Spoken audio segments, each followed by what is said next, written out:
Hi again, everyone, and welcome to another episode of The Next Chapter, a podcast featuring alumni from the College of Fine Arts and Communication here at Western Illinois University. My name is Buzz Hoon. I'm the host of the podcast. I'm also the interim dean for the college. In each episode, we feature an alumnus from one of our programs in the college. And today, I'm talking with Tyanna Buie, who is a graduate from 2006 in a Bachelor of Arts in Art. Welcome, Tyanna. Thanks for having me. So won't we start with what's going on in your life? Where are you at? Won't you tell everybody what's going on? Okay. I'm actually currently in Detroit, Michigan, and I've been here for 7 years. I am the section chair of printmaking, and the school that I teach at is College for Creative Studies. It's a private art college, and I'm assistant professor. And you, young lady, over a very short period of time have accomplished so much, and we're going to get into all the things that you've done. And I'm so proud. I'm so happy for you. Oh, thank you. Let's talk about some of the early influences on you, because when I was teaching my media and minorities class, I always like to talk about things that impacted an individual, whether it was family and community. Friends, those kind of things. What do you think impacted you early on? Wow. Definitely like my personal life, for sure. Actually, I grew up in the foster care system. So I had the privilege of living with family members. I also had the privilege of not living with family members. And I'm the youngest of four. And I just remember, I do remember my childhood being a bit chaotic. And of course, not in a nuclear family situation ever. There was never that time. But I remember one thing that was clear at a very young age, and it was that I can make things from nothing, and that I have an imagination. And so wherever I am, I can see myself somewhere else. And I was just telling students the other day, I have this very vivid memory of being 6 years old and in an art class in kindergarten and making something for the first time in that way. And I just remember I lit up, and the teacher had a really beautiful response to my energy. So I wonder if the teacher wasn't as positive, how my life would have been. But I think I just remember that moment of being excited to make something. And I always did my homework with crayons. Like I just was like, I have to add something else if I'm going to do this homework. Well, I think that, as artists, people, especially early on, have a feel for, the spirit drives me in this manner, or I have the ability to express myself in that way. And I think that's pretty neat that early on you felt like this is something I can do, that I have success in, right? And so did you continue to foster that? And how was it like when you got through to high school? You know what? It was one of those things that I always fostered. I would go to like summer camps, and I would go right to the arts and crafts section. And everybody, I think in my life, like foster parents or my family, people watched it. Like I think they were mesmerized, and they just kind of stayed out of the way. Like no one got in my way ever. So I don't know what it's like to have when students or people tell me I couldn't be an artist because ... I'm like, what? Like nothing ever. Or maybe it tried to get in my way and I just ignored it. But I don't have a memory of anything just like derailing me. And I think probably because so many people had to bear witness to our growing up in such a really challenging way. People are probably like, well, at least there's something positive going on. So so all the way through high school, I still have my sketchbook from high school where I would draw celebrities for people. Yeah. And I was the girl that drew. It was like, oh, that's the girl that can draw. That's the girl that can draw. And so even like all the way from a young age to high school to college, it was just always there, even to this day. And I've always acknowledged it, appreciated it, nurtured it. Even when, mind you, when people didn't pay attention. I remember being in, I want to say 7th grade, and there was this show that came on every Saturday where this guy would draw something and he would encourage the audience to draw with him. And I had no materials. My aunt worked really hard. She was never home. or she wasn't home when I was home. And I was like, okay, she has like printer paper and ink pens. And so all of my drawings were whatever I could find. And then I would draw every Saturday with this man. Don't remember his name, but it was a really good show. And I would stick the drawings up in my bedroom on the walls. And my aunt would just walk past them. She never really acknowledged it. And I'm not mad at that. It was just more like, it was just natural for me. And I think everybody respected that it was natural for me. And then my brother really tried to he's like, wow, this one like commercial would come on. And it was the one where like, let's see if you can draw, or let's see if you're talented. And they would send you something in the mail and you have to reproduce it. And then they send you a letter back saying you have exceptional talent. And so my brother like made me do that. So that was the first time I've seen somebody in my family try to nurture and acknowledge and nurture what I had. So those are positive memories. That's all good, because I tell you, you're right. There's so many people that face the obstacle of a family member saying, but seriously, right. You're good at that, but you got to have a backup plan. Yeah. So, I mean, maybe perhaps I think because statistically, I shouldn't be where I am today. If you look at statistics with someone who grew up with a mom on drugs. And I think that once again, no one knew.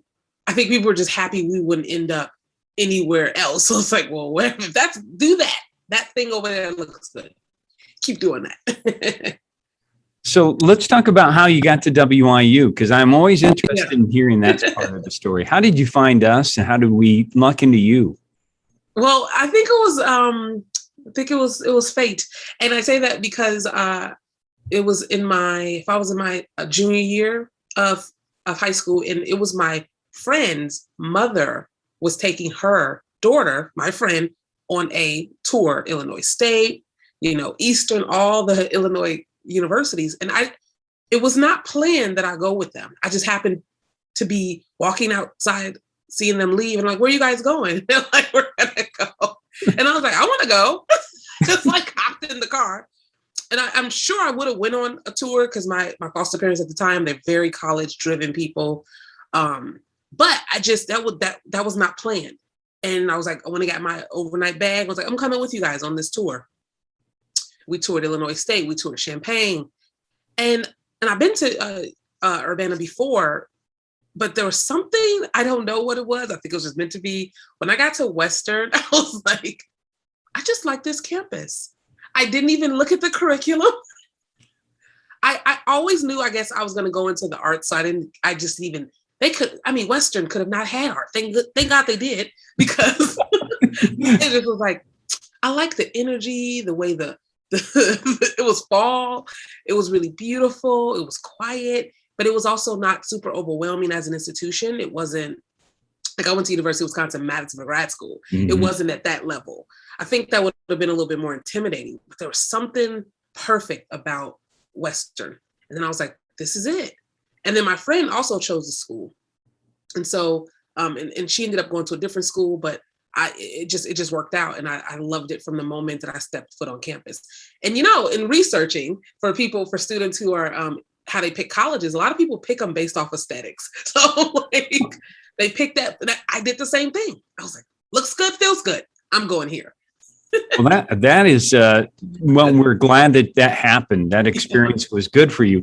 Do you remember what it was like when you first got involved in some of your art classes, though? Yes. Like it was yesterday. I just remember class being it feels like it was 7 a.m. I'm sure it was 8 a.m. And so I'm a night owl to this day. And I just remember maybe the class was 7:30. I have to verify. But having to get up early after we hung out all night, because, first, I've never been to college before. So we're like, look at all this freedom. But then we also have this schedule. And my sister actually paved the way. She went to Eastern. She went to college a year before me. So she was very good at telling me, do this, don't do that. Make sure you go to class. Your class schedule is like this. So I had someone in my ear feeding me like, this is what you do. She's like, if you're going to party all night, you still have to get up and go to class. And so... And I would get up. My first class was life drawing, and there was a beautiful couch there. And we would all show up. We knew each other only because of the class we were in, and we would take a nap before class would start. So we would get there early so we didn't miss anything. And it's like 7:30 and class starts at 8 and we're just like knocked out. And then the instructor comes in, Jan call, give it up for Jan. She would come in and like turn the lights on and we would get started. But I remember going, goodness, this is early. Why do we have to be here so early?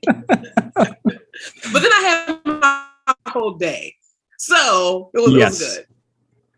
So that, and what I really learned to appreciate about the Department of Art is where they encourage students to, to start to find where their skills lie. When did you find out some of the things that you were really good? I'm sure you were trying to experiment and take different classes. When did you find, I think I may have some ability here? I think it was a few times actually. I think in high school, I was nurtured very well in high school with my high school art teachers. I will say that so I always knew, obviously, if I'm choosing art for me, that I have some type of skill. And I, of course, would like be in life drawing. I never got as good in life drawing as I wanted to. I just was like, I need to do this more. But then by that time, I'm in another class. I'm learning new processes. So I'm doing, I'm like literally brand new pair of black pants. I'll never forget this. And we go into a class and we are having to get on our hands and knees and bust the stuff down and make our own clay. What? And make our own, like, everything from scratch. And I think it was those moments when I had to work with my hands and get dirty. Mm-hmm. I was like, I like this. It never made me feel like this is too dirty for me. And I remember having a friend in one of the art classes, and she actually ended up doing graphic design because she just said art is too dirty. It's like, or too messy. She was just like, you got to get your hands like dirty a lot. I said, yeah, you do, but you can wash them. Like, she did not want to do with the charcoal, the paint. She was just like, I'll stick to computers. And I liked it all. So then I took to, started out doing life drawing classes and then did some sculptural classes. And then I did metalsmithing. And actually, metalsmithing was my first aha moment of like, I like this. And I realized what I liked about it was how long it took to make something. And you had to be patient with yourself. You had to trust yourself. But also it was very laborious something. Mm-hmm.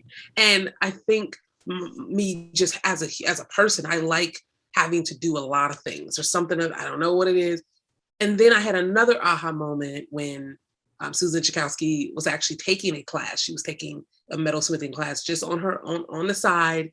And we were partners. And she's like, if you like this, I really think you would like printmaking and screen print. And I was like, I don't know what that is. And so she just walked me over, gave me a demonstration. I was like, okay, I'll sign up in the fall.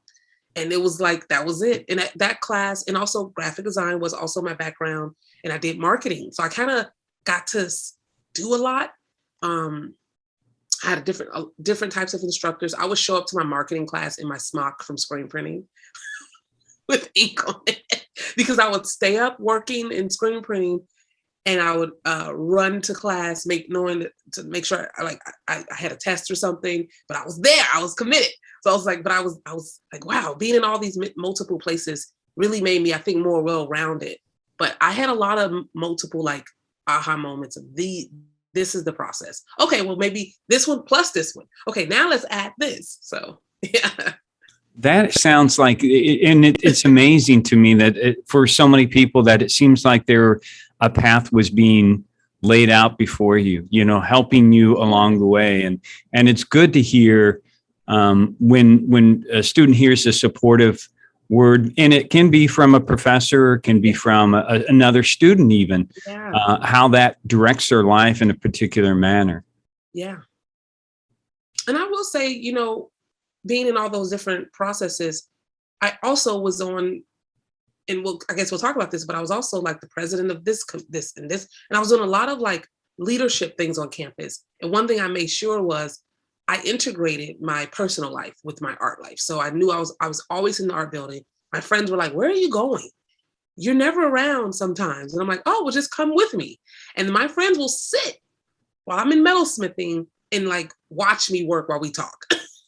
And then when I got to screen printing, same thing. And I encourage my students, I'm like, you could totally bring your friends, whomever, just, they're not making work, but they can totally watch you and witness because this is a part of your life. So that Very was neat. helpful. What other kind of things were you involved with? And it's interesting to find out, like the other leadership things. And what are other memories you have from WIU? Belinda Carr was actually really significant when I was there. She was in charge of the Gwendolyn Brooks Cultural Center at the time. And I I'm thinking about for financial aid, work study. So I signed up for work study, and I got a job at Gwendolyn Brooks Cultural Center. And then I got to just I made really cheesy flyers. My friend still has one of those flyers to this day. And Kevin actually was in your class. We were in the same class with you, and Kevin studied communication at Western. And he pulled up just a week ago. He pulls up a flyer that I made. I was like, I cannot believe. But we were just, at that time, all living our best lives. No one was critiquing each other. We just needed to get the information out. And so I was making all the flyers for everything that the Black Student Association was doing, or any other thing that came out of the Cultural Brooks, the Gwendolyn Brooks Cultural Center. So I was that person for a while. And it was all just using stock photos. Mm-hmm. I wasn't using sophisticated, I was not using Photoshop and Illustrator. I was just learning those processes while I was being a very diligent work study person. And I remember hating having to sit at the computer for so long. And I was like, I want to do something else. And I eventually became the vice president of Black Student Association and the president. So eventually, and I got to know what it was like to be a leader young and go to meetings, keep minutes, learn about that, go to the student government meetings and advocate on behalf of either the Black students or the art students, whomever. And I was just around a lot of really good leaders that was my age. But we had other leaders in administration or faculty or staff who taught us how to be leaders. And so, man, if I talk about that time, what an amazing time to be a college student and to have all these people championing for you to be next in your generation and to speak up. Yeah. And maybe Kevin realizes that piece of art that he got will be worth something when you continue your meteoric rise as an artist. The font's all squished. It's just like BSA party. And that's all these, oh my goodness. I was like, please. But I use what we had. Yeah, that's all right. So I guess, the decision after you leave WIU to go to graduate school, how did you come to that idea? Because that's a big challenge and a big growth opportunity too, to go to University of Wisconsin. Well, I will say, so when I was in the art department at Western, because I was doing so many things and I didn't really have a stark direction. Some people come in knowing exactly what they want because they had mentorship before they got there. I had no proper mentorship. I just showed up and was like, okay, I like this. And so the instructors kind of had to take note because I kind of came out of nowhere. I noticed that there were students that I think were being nurtured in a different way. And then I just kind of out of the sky blue just dropped down. And I remember people not wanting me there, but they were like, where did she come from? And I also had this kind of know-how. And they just made room for me. And I just remember, I felt like I just popped out the sky right into, Susan's class. And even Susan's students who had been maybe there for a while also didn't know me, never saw me before. I just showed up and was like, I'm taking this class, let's go. My friends are here visiting. And they're like, what? Where did she go? And so everybody made room for me. And because I didn't have that type of mentorship, I didn't know the difference between a BA and a BFA. So I just was like, well, if I got a BFA, I would have to be here longer. Well, I could just go to grad school. So why don't I just go to grad school? And so, but before I knew that, Susan actually really, once again, was that person when I had an idea. I originally thought I was going to do art education because I was like, I know I like teaching. I love having these great examples. So you have Bruce, Terry, there were so many people in the department that I loved being just being around that kind of energy. And I was like, I want to do the same thing. And then I thought K through 12. And then Susan was like, well, let me explain to you what an MFA is. Let me explain to you what that is. And then you can make that decision. And then she's like, and I know you like to sleep in. I know you like, and by this time I'm a senior in undergrad. So I'm in my senior year thinking about what's next versus my junior, because I was just going and I was behind a little bit. And so by the time I got to my senior, I was like, oh yeah, I should probably think about what's next. And I started an application for K through 12 at the University of Wisconsin-Madison. I picked that school because my mother was in Wisconsin. That's literally, and because I didn't grow up with my mom because of foster care, I was like, she's in Wisconsin now. Let me just go in that direction, general direction. Okay, Wisconsin-Madison. And then that turned out, of course, to be the number one school in the country for printmaking, which I didn't know at the time that so all of that, like I'm telling you, I just was like, I like this, I'm gonna do this. Okay, that feels good. I don't like that. But having great people that just kind of stop you and whisper, hey, I think what you want to do is this.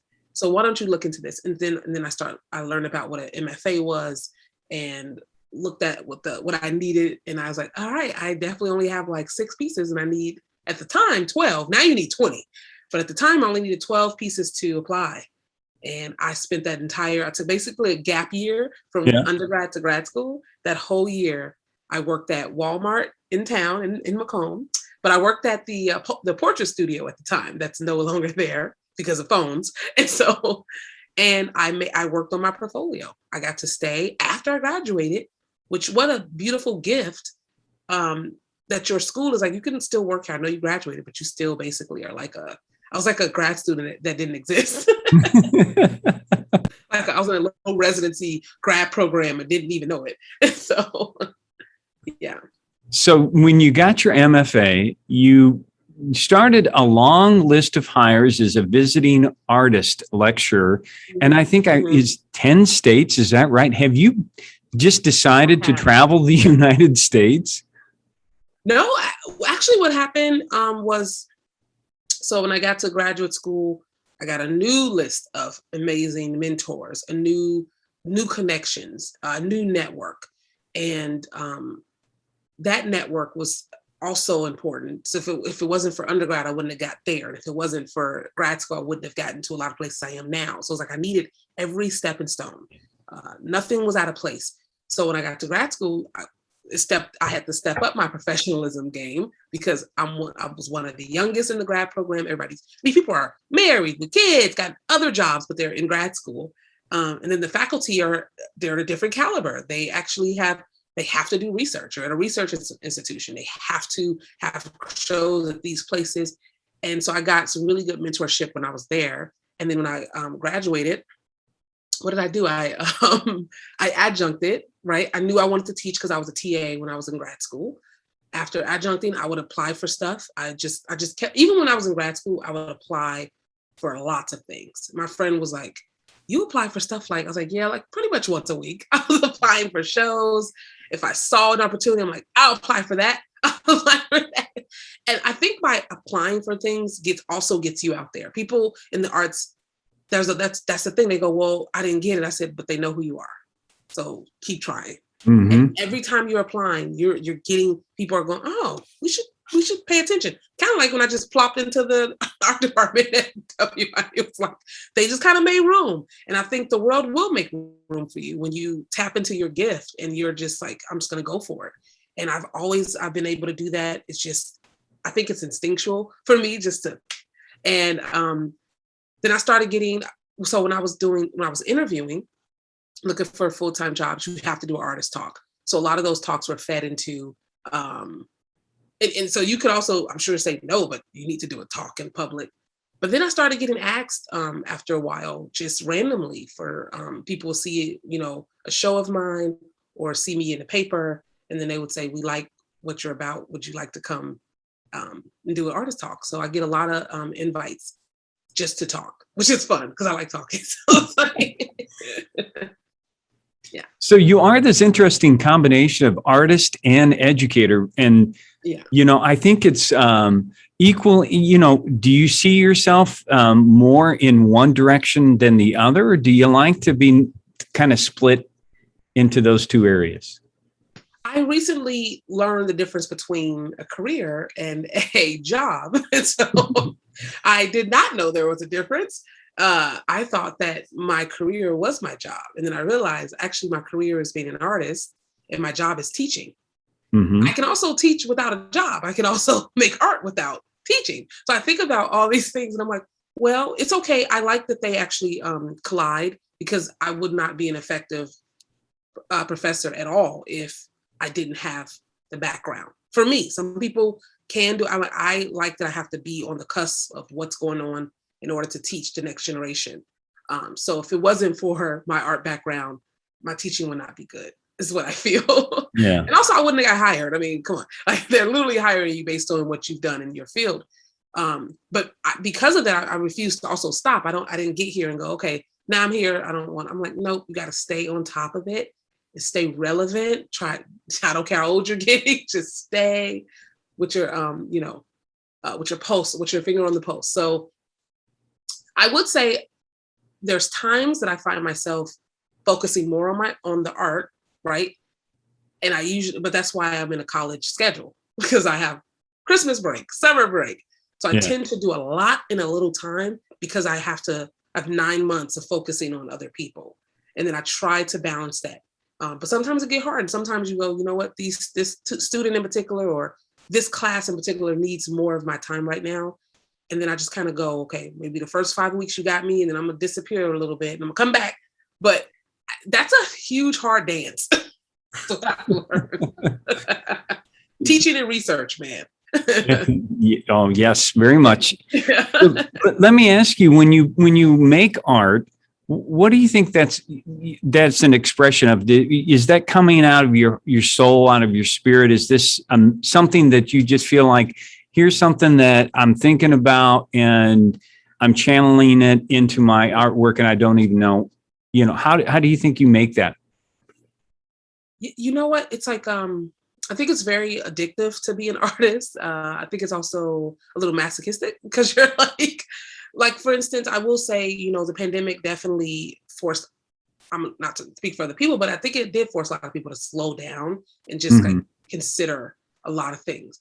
With that slowing down, I wasn't in the studio in the traditional way that I was because I also do a lot of work with the institution that I work with. So I'll work in the space, which is good because that's how I make the space really great for students because I also have to make work in that space. But not having access to the shop like I did opened up another door for going back to my graphic design skills, working with I'm doing a lot of like video and digital work. And now I'm having a very difficult time getting back into the studio because it's also been 2 years. I have not stopped making the work that I was making since I came to Western. So since I would say 2005 is when I fell in love with screen printing in particular. So I've been doing that pretty much every chance I got since 2005. So for the first time, I had to stop doing that for 2 years. I'm like, wow, it's a lot of work. And I'm having a hard time getting back. But I also have an idea and I need to get that idea out. So if I don't get it out, that's going to stress me out. So I'm like, okay, even though it's a lot of physical work, once I'm in it, I won't even notice. I'll just go right back to the way it was. But right now, I'm just like, it's kind of like having a hard time getting out of the bed on a Saturday. You're like, I know I can sleep in, but I should get out of the bed. It's noon. So, but once I start, I'll be good. Everything keeps getting back to sleeping in for you, isn't it? Probably, you know what? I told you, I'm a night owl. I get a lot of ideas at night. I like that the world is sleeping and I'm like, my brain is like extra activated and then I have to kind of force it to shut down. But yeah. I was looking over and you have received a number of different recognitions and awards and I think that's just awesome. You know, the way people have recognized what you've been doing. But do you recall some sort of reaction, and maybe just from an individual, from maybe a student that really gave you some personal satisfaction, where you said, "Thank you." I mean, the artwork moved them in some particular way.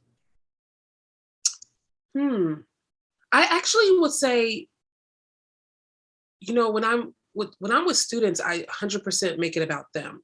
I don't even think a lot of them know I'm an artist. Like, I have to say I'm an artist, but because they're like, I just focus on them. Mhm. And if they happen to just take a glance at my website, they'll bring something up.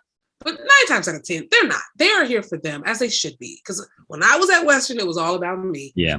So when I was graduating, I started going to faculty shows. I was like, oh, they have a whole life. Um, so I would say the people that I think stand out to me the most is my family, number one. If my family sees something and they like it, that to me makes it all worthwhile, because I'm typically making very personal work that comes from our narrative, right? And it's a shared narrative.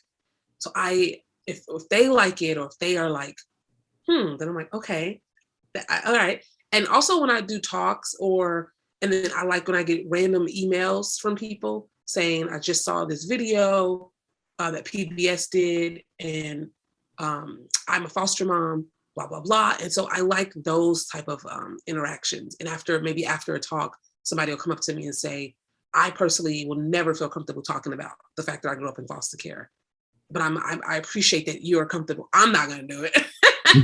But wow, it's good to witness another visual artist who is like, I'm going to talk about these things in my work. So I think that is very liberating, to witness somebody do something that you are afraid to do. And maybe you never do, but it's like, it's nice to just be a voyeur for a little bit. Well, I did get to see some of your artwork and some of your videos that were they talk about your artwork being part of an expression of your personal life. And I think that is, first of all, it's very courageous for you to just say, because I think that, for some people, including me, there's part of me that wants to hold on to not let people know all the things about me. But when I see such honesty expressed, whether it's you as growing up, things that you remember, all that kind of stuff is just, it's really awesome. It's so impressive. Oh, well, thank you. And I think that it's helpful just for stigma reasons, right? And I think there's a lot of stigmas.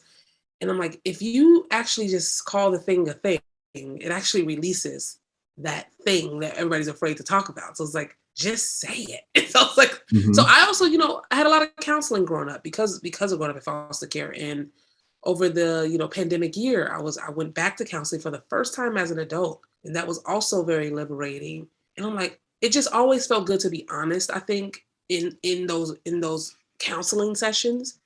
And so that honesty has spilled over in my personal life. When I go to the doctor, I tell them everything. They're like, okay, so I don't know if this is a problem, but I think you should note this, doctor. Like, wow, you're very proactive. I was like, I know. But I think once you start the honesty fountain, it just keeps going. Well, that's good to know. Maybe I should follow that path. And also, I think it's about transparency, like this idea of being transparent. And I do like that, the feeling of like, I have nothing to hide. I'm an open book. I love being vulnerable. I think it's a huge, it's just, to me, it's strength. It's strength and vulnerability. It is. People think it's weak. And I'm like, no, it's not. If I could cry in front of you and then go finish my food, I think that's amazing. It is. It is. I agree. Yeah. Well, one of the things I want to touch on is that you did a joint effort between, I think where you teach, and also with Susan, WIU, where you allowed students to interact with the nationally known artist, Shepard Fairey. Fairey. Yeah. So, I think, first of all, thank you for that. Yeah. But, why did you say, I want to include WIU students as well? Okay, so because it all started at WIU, I would never have been introduced to Shepard Fairey if it wasn't for Western.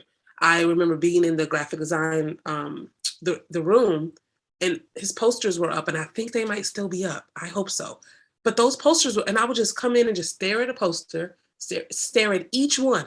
Somebody's sitting at the computer, and I was like, excuse me, just out of the way. I'm looking at this beautiful poster, and I looked at the posters before I knew who he was. And it wasn't until I went to work with Susan in her class, and then she had even more Shepard Fairey prints.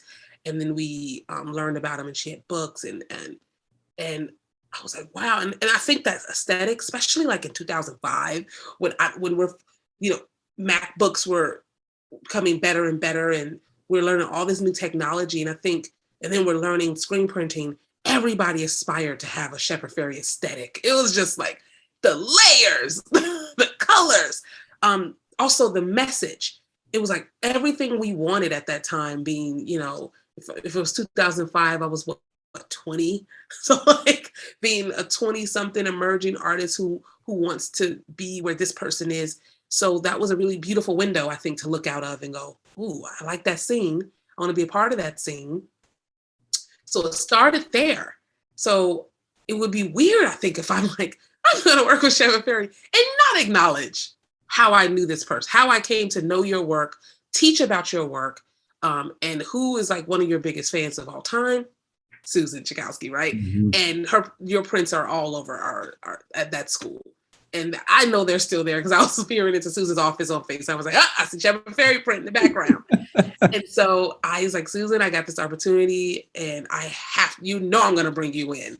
And I was like, and we have to get WIU students because, first of all, I mean, those students, I was one of them. I was in their shoes. I knew what it was like to be introduced to these artists in a book. Just imagine if you could just like see them live, what that's like. So I was like, no matter what, WIU and me, let's go.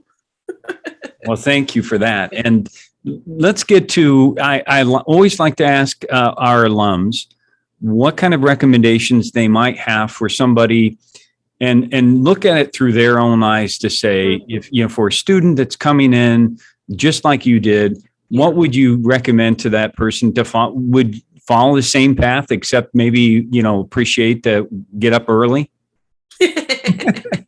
Exactly. Okay, I think number one is if you're feeling disconnected, it's probably because you are. So like if you feel like I just don't feel connected to the institution, maybe to my friends, the number one way to get connected is to get involved. This sounds very cliche, like just get involved. But it's like literally, not only was I involved, all of my friends, we were all involved in a lot of things on campus. And some people were in Greek life, and some people were, ambassadors. They were heads of student government. And we all had it was so cute.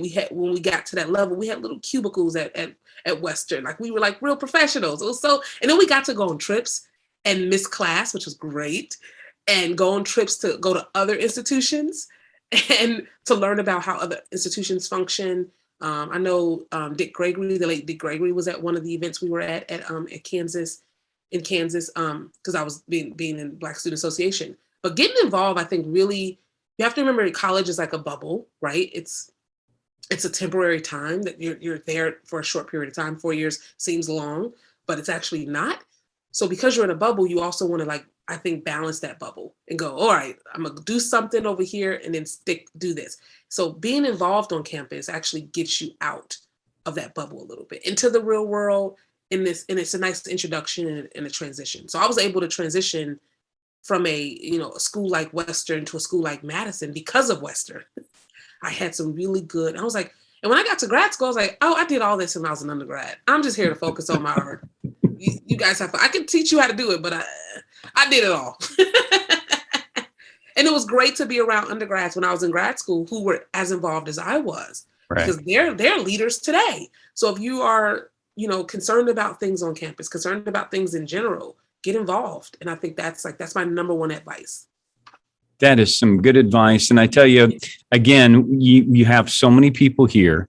I can tell you that from the art department that are so proud of you. And it's been such a joy to talk with you. I've and to see your energy, it's so positive and so great. And I just want to acknowledge that your class to this day was one of my favorite classes at Western. There's only 5 in my head that I can remember. And yours is in the top. Because I was like, that class to this day, by the way, when I teach about visual culture or any of those things, I talk about things we talked about in class. years ago. And I'm like, we watched a video on what was happening with Native American people with not changing the names of this. And a lot of those things are happening. And I'm like, I remember learning about that eons ago. It wasn't that long ago, but it was. So thank you, by the way, for being such an incredible professor at that time in my life where I was learning all these things. So good to reconnect. I am glad that we had this time, yes, to talk again. Yeah. Well, thanks for being on the podcast, and thanks for all of those that are out there that are watching and listening to this episode. We will continue to have alumni from the college on the podcast, and we hope that you continue to support the university and our colleges at Western Illinois University. So until the next episode, stay safe, take care, and God bless.